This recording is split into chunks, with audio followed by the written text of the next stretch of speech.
Dans les années 1920, Royal Raymond Rife développa un microscope capable de réaliser ce qui semblait alors impossible, observer des virus et des bactéries vivant en temps réel. Alors que les microscopes traditionnels nécessitaient généralement de tuer les organismes observés, Rife pouvait les voir en mouvement.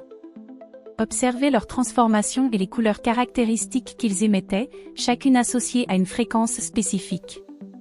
Cette observation mena à une découverte révolutionnaire. Chaque micro-organisme possède une fréquence précise à laquelle il serait particulièrement vulnérable. S'inspirant des travaux de Nikola Tesla, Rife se tourna alors vers les fréquences électromagnétiques. Il constata que chaque bactérie et chaque virus semblaient réagir de manière spécifique à une fréquence donnée.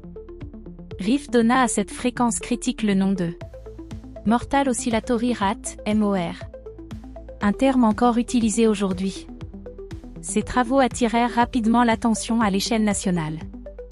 La presse en parla, et des médecins venus de tous les États-Unis se rendirent en Californie du Sud pour observer son travail de leurs propres yeux. En 1931, le Dr Milbank Johnson invita 44 médecins à examiner officiellement les découvertes de Rife.